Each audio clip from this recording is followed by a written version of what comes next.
Next part शुरू करते हैं। आई गो, मैं जाती हूँ। इनसाइड, अंदर, जाता हूँ। साहिब कहता है कि मैं अंदर जाता हूँ।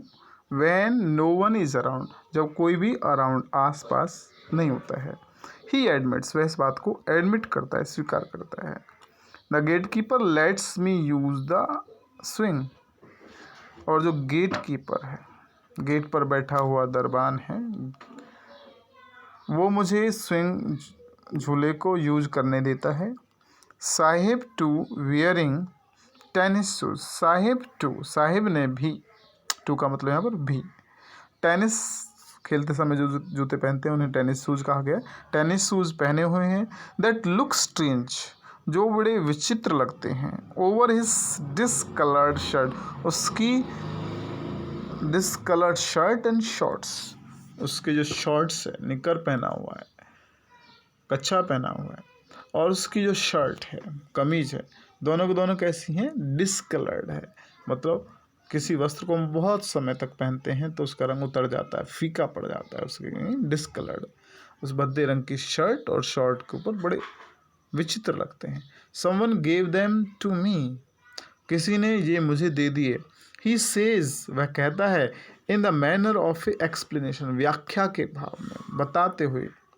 The fact that they are discarded shoes, तथ्य यह है कि वो डिस्कार्डेड शूज हैं। आप जानते हैं जब हम एक वस्तु को प्रयोग करके फेंक देते हैं तो उसे क्या कहते हैं? Discarded.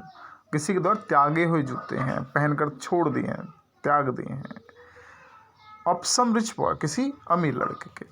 Who perhaps refuse to wear them, जिसने परहैप्स शायद रिफ्यूज मना कर दिया था, टू वेयर पहनने से, देम उनको, बिकॉज क्योंकि of a hole in one of them, उनमें से एक में एक छेद था, और ये छेद डज नॉट बॉदर हिम, भाई ये छेद साहिब को तो बॉदर नहीं करता है। For one who has walked barefoot, भाई एक ऐसा लड़का जो नंगे पैर चला हो। Even shoes with a hole is a dream come true, और ऐसे जूते जिनमें होल है, वो जूते भी उसके पास होना उसके स्वप्न सच होने जैसा है। But the game he is watching, परंतु वह खेल जो वो देख रहा है, सो इंटेंटली, बट ने इंटेंटली, बड़े ध्यान से देख रहा है। इंटेंटली, ध्यान से, नज़दीकी से, बारीकी से। Is out of his reach, यह उसकी पहुंच से दूर है। दिस मॉर्निंग, इस सुबह, Saheb is on his way to the milk booth, Saheb milk booth, दूध की दुकान पर जा रहा है। इन हिज हैंड, उसके हाथ में, ए स्टील कैनिस्टर, स्टील का कनस्तर है। I know work in A tea stall, I now work in A tea stall down the road, वो कहता है कि रास्ते के उस पार मैं अब चाय की स्टॉल, दुकान पर काम करता हूँ। ही से, वो कहता है, पॉइंटिंग इन द डिस्टेंस, दूरी पर इशारा करते हुए। आई एम पेड 800 रुपीज़, मुझे 800 रुपये दिए जाते हैं। ऑल माई मील्स, और मेरा भोजन दिया जाता है।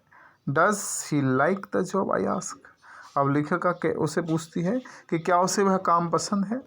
हिज फेस, उसका चेहरा, आई सी, मैं देखती हूँ, has lost the care free look, उसका जो लापरवाही वाला जो अंदाज था वो ख़त्म हो चुका है। द स्टील कैनिस्टर सीम्स, और जो स्टील का कनस्तर है, सीम्स, प्रतीत होता है, हैवियर, ज़्यादा भारी, देन द प्लास्टिक बैग, उसके प्लास्टिक के बैग, थैले से। He would carry so light, जिसे वो उतनी आसानी से ले जाया करता था। ओवर हिज शोल्डर, अपने कंधों पर। द बैग वॉज हिज, अब उसके लिए आसान क्यों था, हल्का क्यों था? वो कहता है कि द बैग वॉज हिज, वो बैग तो उसका था। The canister belongs to the man, और कनस्तर उस आदमी से संबंध रखता है। Who owns the tea shop, जो टी शॉप का ओन करता है, जो उसका मालिक है। Saheb is no longer his own master, Saheb अब अपना मालिक नहीं है। यहाँ पर ये पार्ट ख़त्म हो जाता है। और उसके बाद हम दूसरा पार्ट शुरू करेंगे, और दूसरा पार्ट मुकेश के बारे में, जो कि बेंगल सेलर है, बेंगल मेकर है।